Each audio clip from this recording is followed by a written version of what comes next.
Los Angeles, California, March 1950, Capitol Records Accounting Department. Nat King Cole walked into the business office to pick up his monthly payment. Mona Lisa had been released 2 weeks earlier. The song was already climbing the charts. Radio stations were playing it constantly. Record stores couldn't keep it in stock. The accounting clerk, a white woman named Dorothy, handed him an envelope. "Here you are, Mr. Cole, your March payment." Nat opened it. "A check for $5, $0, same as every month for the past 5 years. Dorothy, can I ask you something? Mona Lisa is going to be huge. Capitol's going to make a fortune on it. Why is my payment the same as always?" Dorothy looked uncomfortable. "That's your monthly installment, Mr. Cole, as per your contract. I understand, but other artists get paid based on sales, don't they? Advances against royalties. Some do, yes, but your contract is structured differently. Monthly installments. Why?" Dorothy glanced toward the manager's office. "You'd have to speak to Mr. Wallachs about contract terms. I just process the payments." Nat took the check and left, but the question stayed with him. Why was he, Capitol's biggest moneymaker, being paid in small monthly installments while other artists got large lump sums? The answer would take him years to fully understand, and when he did, it would reveal something ugly about how Capitol Records viewed its black artists. Before we dive into how Capitol Records paid white artists in lump sums but paid black artists in small monthly installments for their protection, how this policy cost Nat King Cole millions in lost investment opportunities, and how corporate paternalism masked systematic financial racism, let me ask, where are you watching from? Drop a comment, because this story about different treatment for equal success is as relevant in 2026 as it was in 1950. Capitol Records had different payment structures for different artists. This wasn't publicly advertised. It wasn't in the press releases, but inside the company, it was standard policy. The mechanics were deliberately opaque. An artist wouldn't know about the racial disparity unless they specifically asked how other artists were paid, and Capitol discouraged such conversations. Here's how it worked in practice. When a record was released, Capitol's accounting department calculated projected royalties based on initial orders and radio play. For a major release expected to sell 500 copies, they'd estimate roughly $50 in artist royalties after manufacturing costs, distribution, and Capitol's share. For a white artist like Frank Sinatra, the process was straightforward. Capitol would cut a check for $40, $50 as an advance against those projected royalties. If the record sold less than projected, the artist didn't have to pay it back. Capitol absorbed the loss. If it sold more, the artist got additional payments later. But they had that initial $40, $50 immediately. For a black artist like Nat King Cole with the same sales projection, Capitol would calculate the same $50 in royalties. But instead of writing one check, they'd add it to his installment account. That $50 would be divided into monthly payments over 4 to 5 years. Roughly $1 per month added to whatever base payment he already had. The artist might not even know exactly how much a specific record had earned, because it was all mixed together in the monthly installment. The accounting was intentionally complex. White artists of a certain success level received what the industry called advances against royalties. When a record was released, the label would estimate potential sales and advance the artist a significant portion of their expected earnings. If the record sold well, the artist got more later. If it didn't, the label absorbed the loss. For successful white artists, these advances could be substantial. Frank Sinatra, when he signed with Capitol in 1953, received advances of $100, $0 or more for major albums. Dean Martin got similar treatment. These were lump sum payments, one large check that the artist could invest, spend, or save as they chose.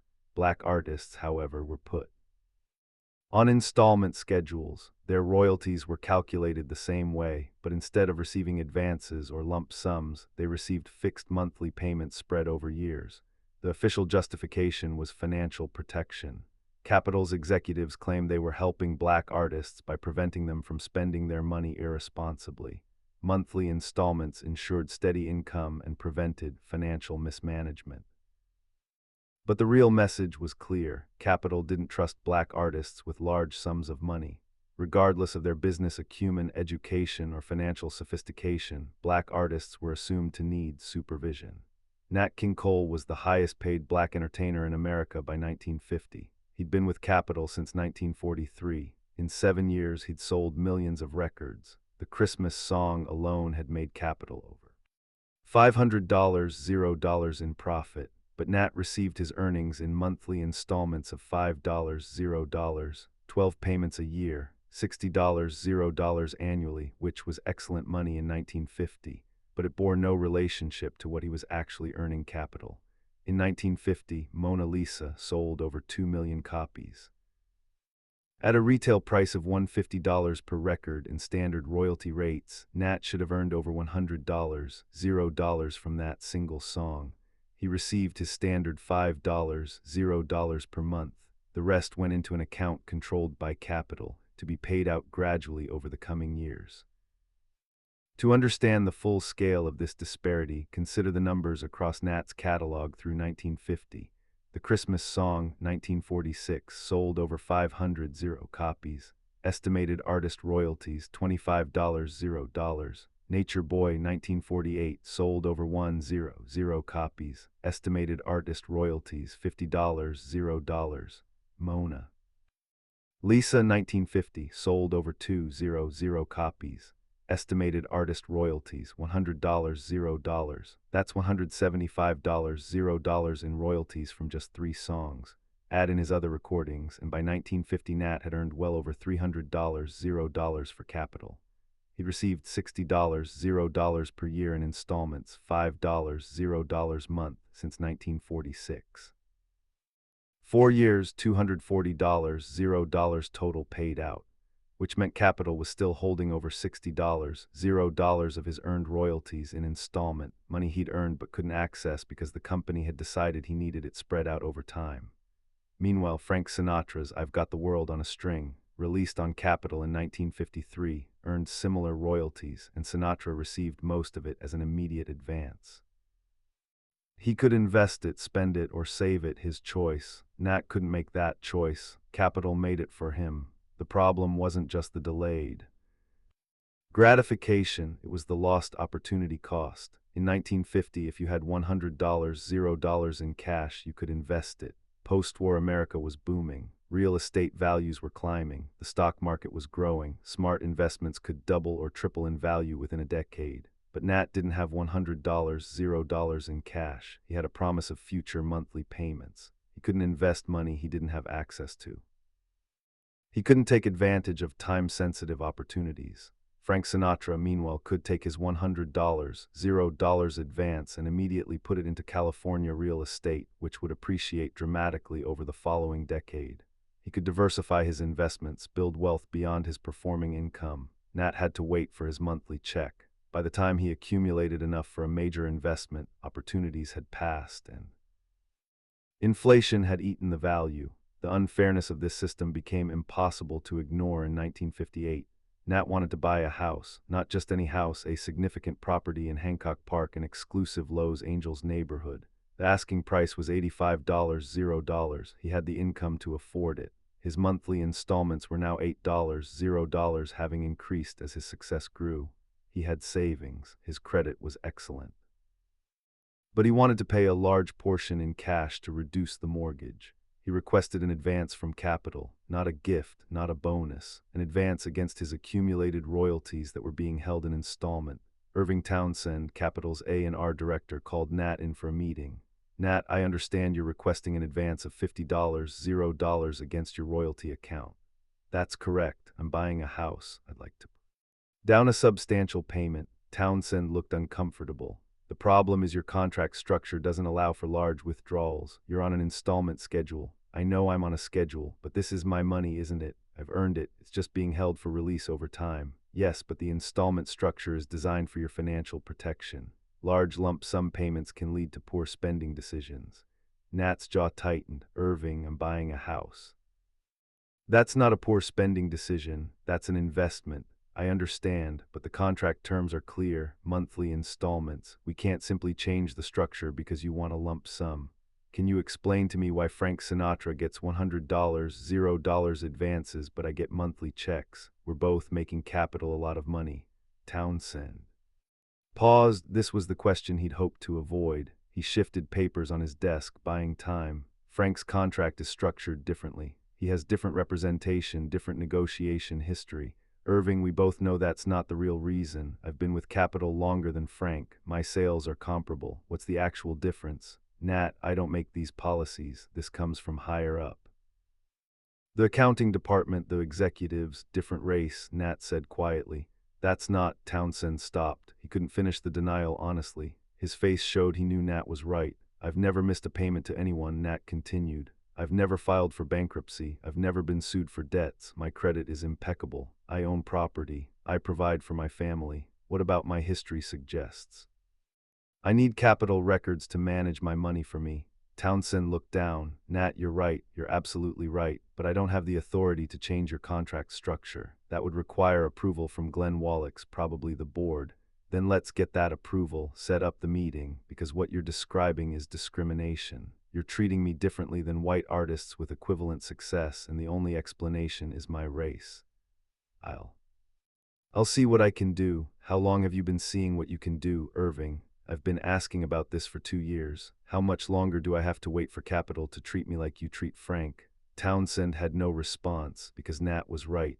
Nat hired a lawyer, Martin Baum, to review his Capital contract. What Baum found was buried in the fine print. Artist compensation shall be disbursed via monthly installments as determined by company, with such schedule designed to ensure fiscal responsibility and prevent financial mismanagement.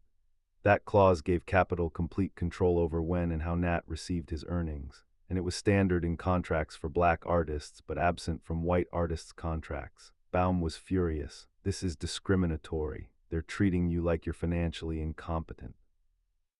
Meanwhile, they're giving white artists with the same sales figures complete control over their money. Can we break it? Nat asked. We can try, but it's going to be a fight. Capital will argue it's for your benefit. They'll claim they're protecting you from yourself. The legal battle took 18 months. During that time, Nat continued to receive his monthly installments while watching his white peers invest their lump sum advances. Capital's lawyers argued that the installment structure was standard practice for artists requiring financial guidance. They never explicitly said black artists, but the implication was obvious. Nat's lawyers presented evidence. Capital's payment records showed systematic racial disparity. White artists, lump sum advances; black artists, monthly installments. Same success level, different race, different payment structure. In 1960, they reached a settlement. Nat's contract would be restructured to allow lump sum royalty payments going forward, but Capital refused to retroactively pay the accumulated funds they'd been holding. They'd release them gradually over the next 5 years. Nat had won in principle but lost in practice. He'd been fighting since 1958. It was now 1960, 2 years of legal fees, 2 years of lost investment opportunities, and he still wouldn't have full access to his money for 5 more years. By the time Nat received the final accumulated payments in 1965, inflation and lost investment opportunities had cost him the equivalent of hundreds of thousands in today's money. And he wasn't alone. Every black artist Capital signed faced similar terms. Ella Fitzgerald, Sarah Vaughan. The Kingston Trio's black members, all paid in installments, all subjected to Capital's financial protection.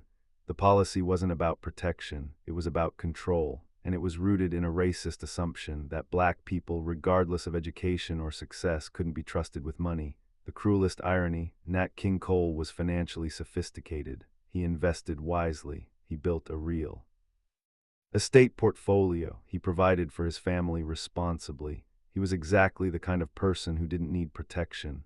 But Capital's policy didn't care about individual competence. It cared about race, and race-determined treatment. In 1965, Nat King Cole died. His estate was valued at approximately $35 million, impressive, but far less than it should have been given his record sales. Financial advisors estimated that if Nat had received his earnings in lump sums like white artists and had been able to invest them at opportune moments, his estate would have been worth over $10 million. Capital's financial protection had cost his family millions. Maria Cole understood this. After Nat's death, she fought to ensure that other black artists wouldn't face the same treatment. She spoke publicly about the installment payment policy, bringing it to the attention of civil rights organizations and music industry reformers. By the late 1960s, under pressure from civil rights advocates and threat of lawsuits, Capitol and other major labels quietly discontinued installment-only contracts for black artists. But the damage was done. An entire generation of black musicians had been systematically denied the financial opportunities that white musicians enjoyed. The disparity compounded over time. White artists who got lump sums in the 1940s and 50s invested that money, built wealth, created generational security. Black artists who got installments couldn't capitalize on opportunities, lost value to inflation, struggled to build equivalent wealth. Today, when we look at wealth gaps in the music industry, this history matters. It wasn't just that black artists earned less, though they often did. It's that even when they earned the same, they weren't allowed to access it the same way. Financial control is a form of oppression. Capitol Records exercised that control under the guise of paternalism. We're helping you, we're protecting you from yourself. But protection that only applies to one race isn't protection. It's discrimination. Nat King Cole made Capitol Records tens of millions of dollars over his career. He was loyal to the label, recorded prolifically, promoted their interests. In return, they paid him in small monthly checks because they didn't trust him with his own money. Not because of anything he'd done, not because of financial irresponsibility or poor judgment, because he was black, and Capitol's institutional policy assumed black artists needed white executives to manage their money for them. That assumption cost Nat millions, cost his family security, cost him opportunities his white peers enjoyed as a matter of course. The story of Nat King Cole isn't just about music. It's about systematic financial racism in corporate America, about how discrimination operates through policy, not just prejudice, about how neutral business practices can enforce racial hierarchy. Capitol Records never apologized, never acknowledged the discriminatory nature of their payment policies. They quietly changed the rules under pressure, but never admitted fault. The money Nat lost can't be recovered. The opportunities missed can't be reclaimed. His estate got what it got, and that's the end of the story financially. But the lesson remains: equal success didn't mean equal treatment. Same record sales, same chart positions, same cultural impact, but different payment. Structures based solely on race, that's not historical injustice relegated to the past. That's the foundation of wealth gaps that persist today. That's why studying this matters. Understanding how systematic financial discrimination operated helps us recognize it when it still appears.